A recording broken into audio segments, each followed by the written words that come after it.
Hey guys, what's up? It's your girl Casey Asia here, and I'm here with Media Girls Network. I'm here with a very special guest, Miss LITTY VUITTON, What's up, First guys? Lady of Soulja Boy's label, SOD.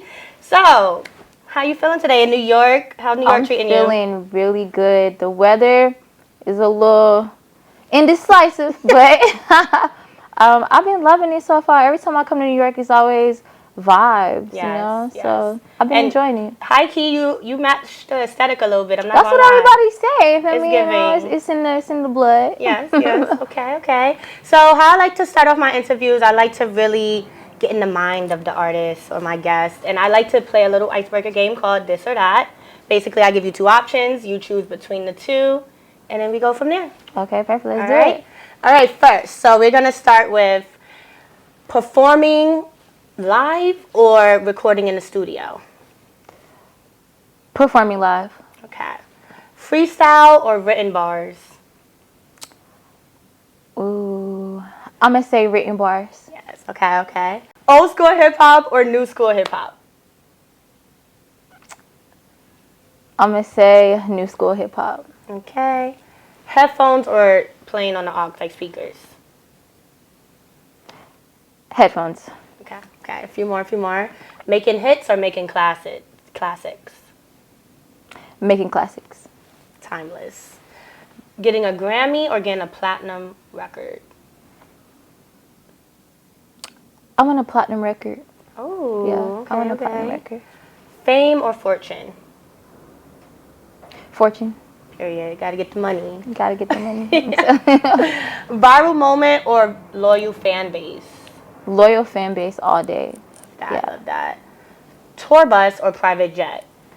Tour bus. I hear some fond memories go down on the tour bus. Tour bus. Flying, that turbulence. Yeah. Too much. And especially on a private jet too. Yeah, you feel everything. Yeah, literally.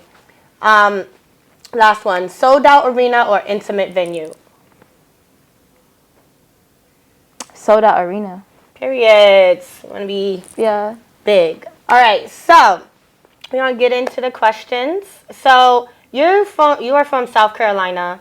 Talk a little bit about how has that kind of shaped you and how you are as an artist. Like the sounds, the culture. How does that make LITTY VUITTON? So I'm from Columbia, South Carolina.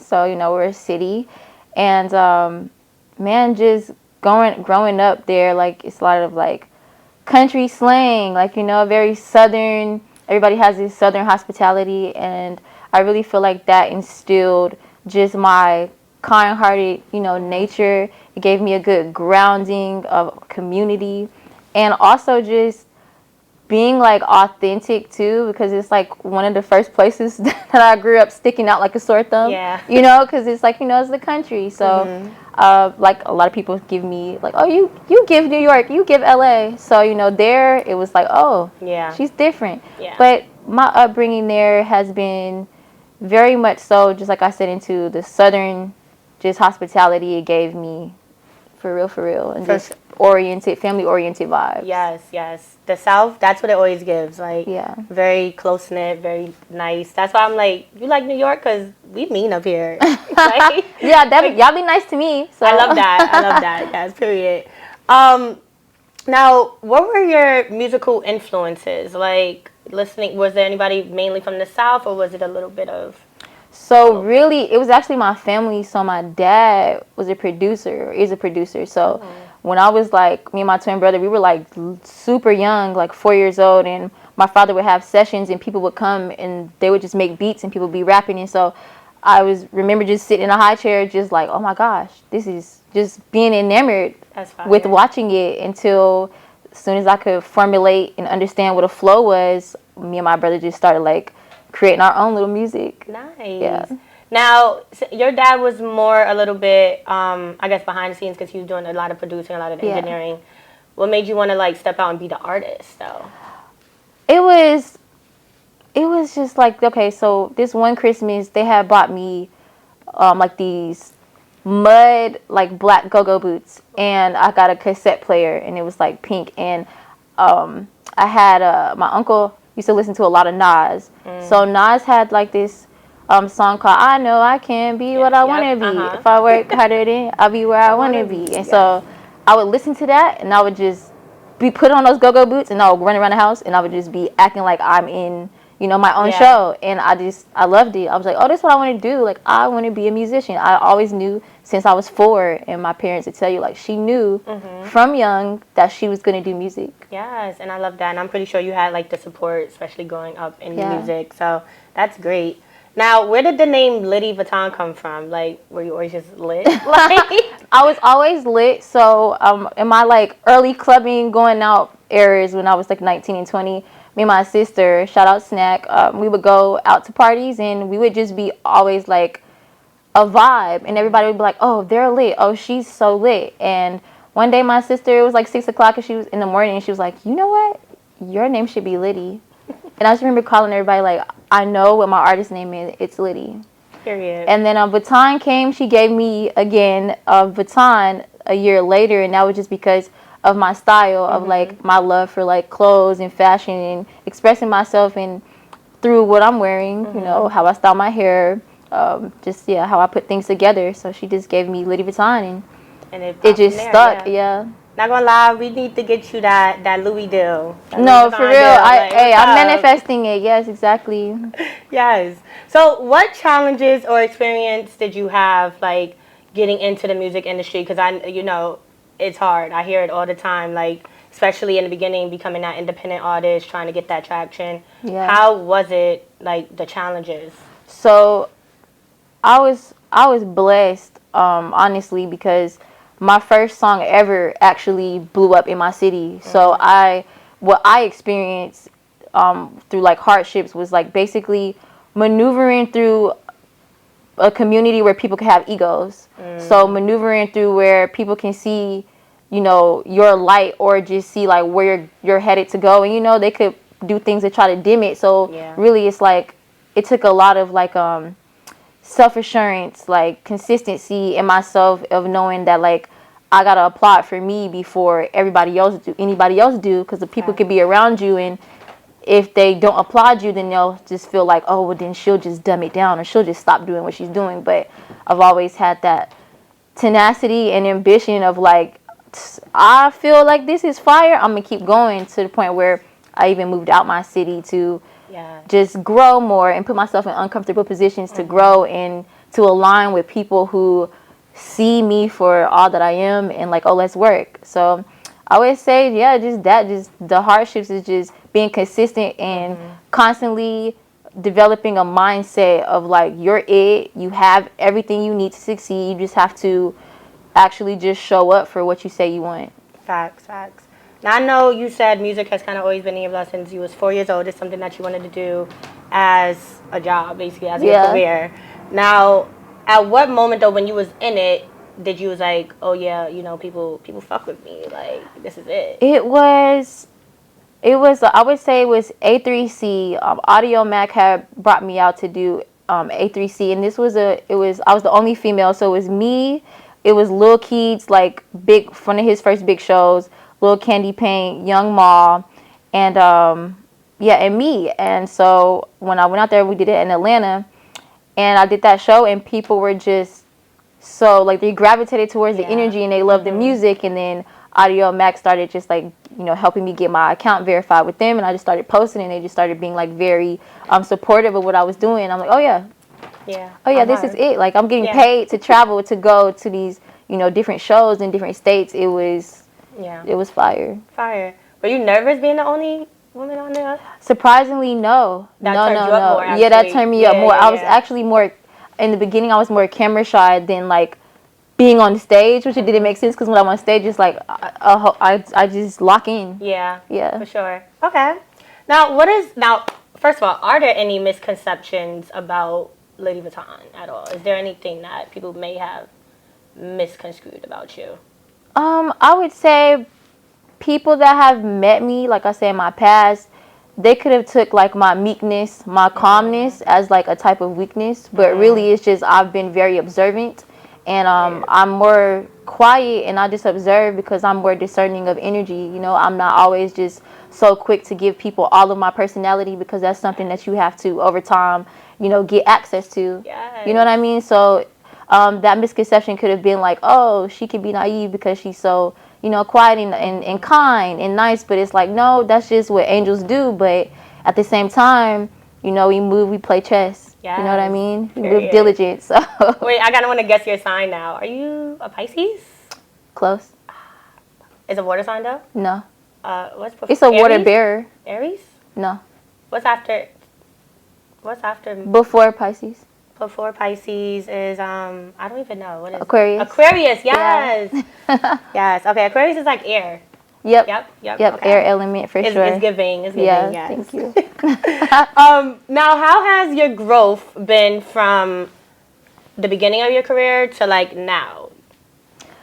Wow, it's been substantial. I mean, from stage presence to how I articulate myself, like how I'm even in the studio and I can tell the producer exactly what I'm looking for and what he can alter in the beat so that it becomes like, oh, I know this is a hit. Yeah. So it's just like my creative direction has grown so much, and just authentically how I'm showing up and expressing myself has changed. I just feel like it's because I've been doing it for like 10 years, just the power behind the masterfulness that comes with actually putting 10,000 hours into something you love to do. Yeah. It becomes very dominant and very like second nature. Yeah, for sure.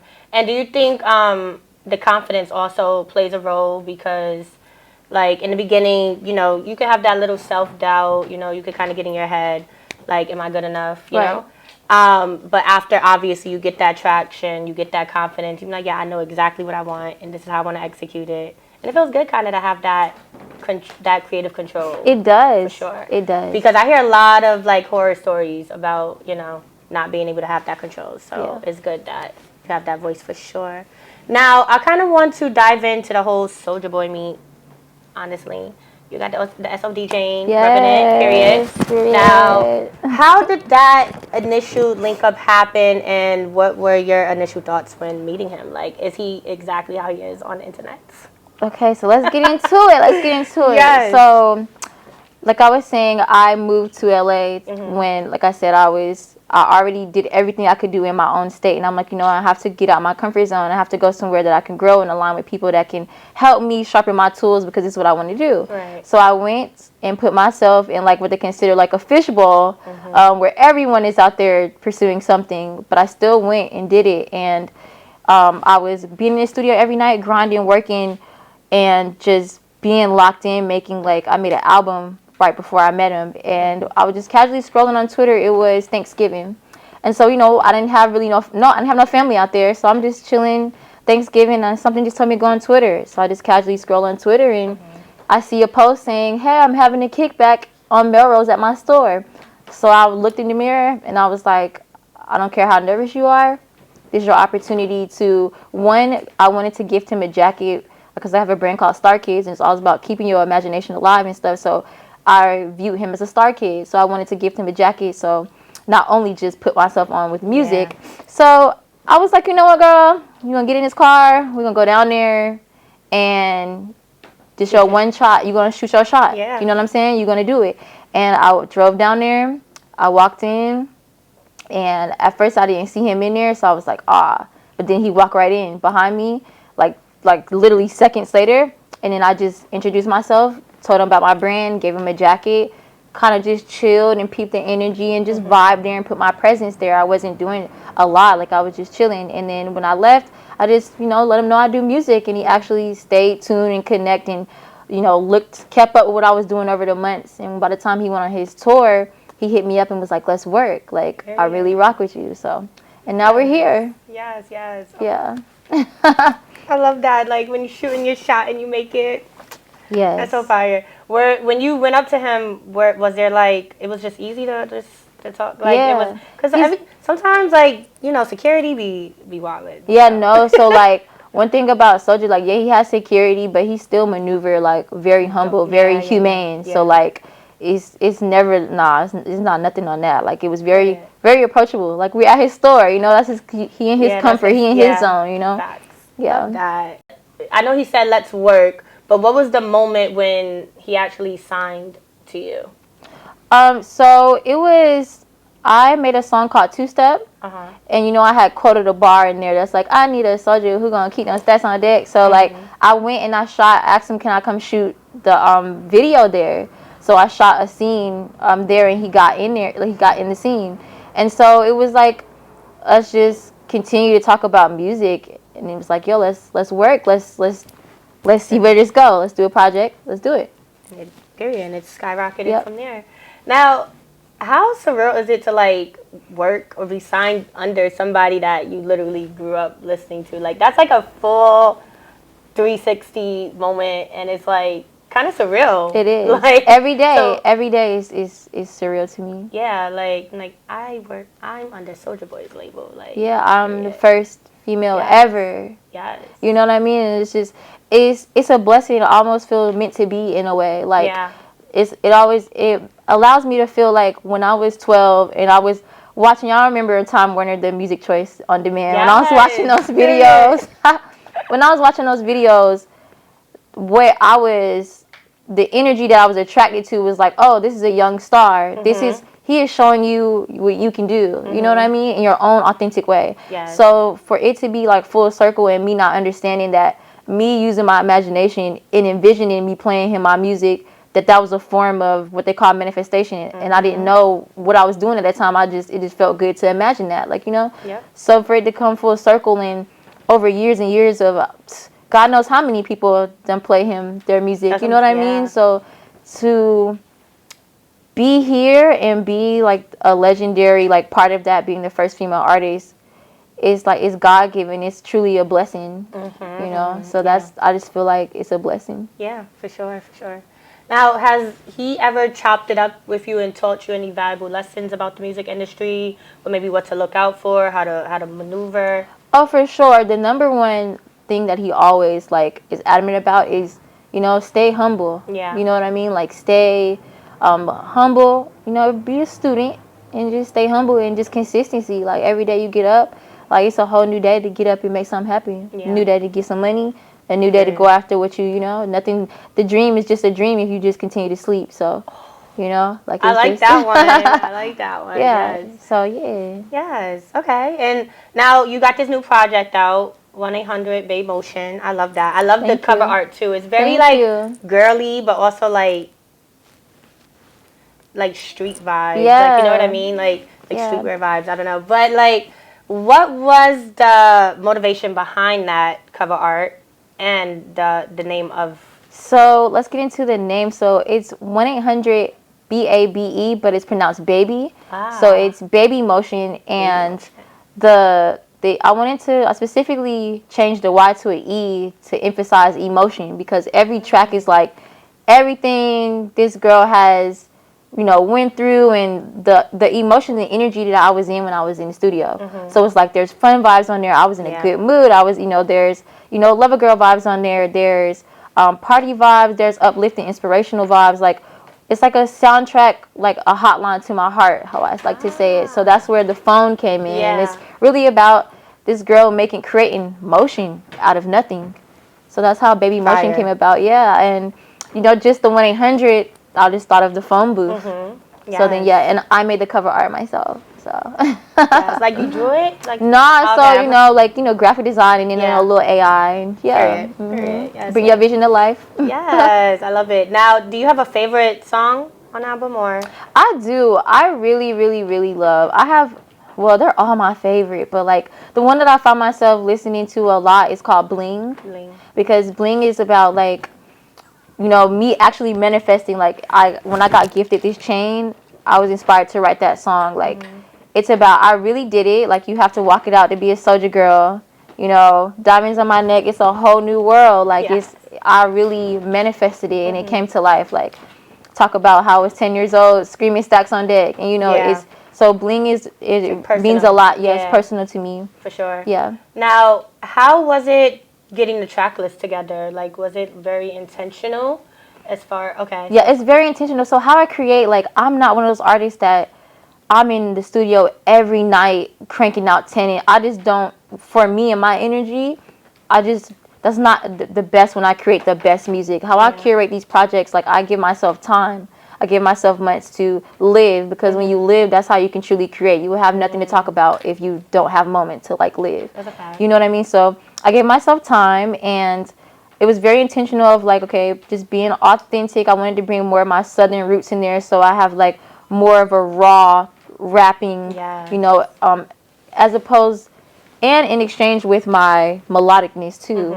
So I just wanted to be real and raw, and I just kind of just gave myself like that creative control to like, bro, however you go in the studio, how you feel, just go ahead. A lot of them are like punch-ins, a lot of it is freestyling, but I am a writer. I love writing at heart. So there's some tracks on there I wrote, but a lot of it was just emotion at the time, you know, like how I was feeling. Yes. And then you led with yoga as like the lead. Now that's very fun, upbeat. It kind of like gives like I'm that bitch low key. Yeah, like, you feel me? Yes. I'm that girl. Like Yes. So what made you want to lead with that as from the project? Oh, like when I made it, and it's crazy. That's the last song I made. I made that song probably like a week before I turned my project in, and I was just like, oh, this is it. Like this, I was feeling it. It was just very upbeat, and it kind of just gave a play off of my viral song called Dancery. So it was just more of like, oh yeah, we have the party vibes in the bag. Like we are here to make the summer like popping. So I had to lead with that one. It was just very fun. Now I saw a snippet on your Instagram. Is the whole video out or what, Dancery? Yeah. Yes, Dancery is out on YouTube. Y'all can check that out. Yes. Now, when fans are listening to the album, kind of what do you want the takeaway to be from the album? Really, honestly, I wanted them to take away that, you know, this is a young woman who created motion for herself, who put herself on the map, who went and, you know, took things that could perceive as being risky and made it happen. I want them to listen to it and connect and let it raise their vibration and just feel good, you know, and allow them to go do whatever it is that they want to do. It don't have to necessarily be music, you know what I mean? But just like, yo, she did it. She's from Columbia, South Carolina, a small town. If she can do it, I can do it. You know, no matter how old you are, you know, I've been doing it for 10 years. You just have to be consistent. So I want them to listen to it and really pay attention to their masterfulness and the skill that comes with that consistency. Yes, period.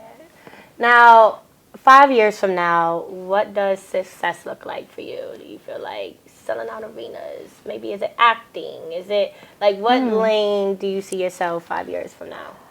Really just being a creative, like on a more high scale, like whether, because I really do love designing, interior designing.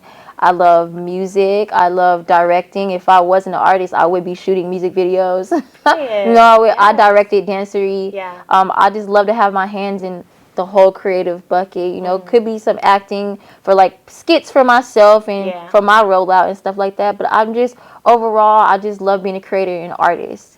Would you ever consider like directing, kind of like, you know how music videos have like short films? Yeah. Would you ever consider like directing something like that? Yes, I actually did. If y'all go on my page, it's a pinned video that I directed, and it's like a silent video, but you just watch it, and it really showcases the story of me being the first lady of, you know, signed to Soulja, and it was from my Online Now album. Fire. Yes, multi-talented. Yes, you know, multifaceted. Creative. I love that. Now, I kind of want to end this interview with like a quick fire rapid question vibe, okay? Okay. All right. Now, so what's your dream collaboration? My dream collaboration. It already happened. My dream collaboration it happened. It was Soulja, and I have more than 2 songs now. Yes. So yeah, that was my dream collaboration. Yeah. Period. Favorite city you performed in? My favorite city, Atlanta. Yes. Atlanta is always a vibe. Yeah, it's a vibe. What's one thing that you cannot get, like when you go to the studio, what's one thing that you cannot like have? Like you need it in the studio? Oh, water. Yeah, like it's a necessity. Like I'm an H2O queen. Like I even rap about like water sometimes. So what's your favorite water then? My favorite water is spring water. Honestly, yes. I can't do purified. I can't do nothing but spring water. Okay, I like that answer. I'm always getting, you know, the basic. No. Oh no. What is your biggest pet peeve? People that judge a book by its cover. People that judge and don't really take the time to get to people that think they know you and people who don't understand that every day you grow. So, you know, always approach people like they grew overnight, and they're not the same as last month, and they're not the same as last week, and they're not the same as when you met them in high school. People do evolve, people grow. So, you know, that would be my pet peeve. For sure. What's one word that would describe Litty Vuitton? I would just say angelic. Ooh. Yeah. I like that. Thank you. Fitting, very fitting, very fitting. What is one word that describes the new album? Passion. Yes. Very passionate. And lastly, what is next? Like we got 6 months left of the year. What's planned? What's next? What we gonna see? Videos, visuals, and shows. Okay. Yes, videos and shows. Yes. Yeah. Yes. When you perform live, are you ever like nervous to perform? Like, do you ever get those like jitters? Because you just never know what you're gonna get from the audience. The jitters is like, it's excitement. I'm like, oh my gosh, I'm about to go show them who I am and why I'm at where I'm at. Like, that's honestly how it's always been. Whether it's like for a crowd of 5 people or a crowd of 5,000, I've always had that mentality. Because mind you, I've been practicing this since I was 4. In the mirror. You know, so off the bed, took the swag on. Exactly. So it's like okay, let's do it. Every time it's more like the emotion is like, oh my gosh, yes. All right, let's go. We lock in. Period. Yeah. Yes. Well, it was so great chatting with you. Likewise. You're like a gem. Everybody go check out her newest project, 1-800 Baby Motion. Yes, yes, yes. Thank you so much. This is Media Girls Network. I'm Casey Asia, Litty Vuitton. Bye, See you guys next time. Yes. That was so good. Did you like it? I loved it. It was fun. Yes, period.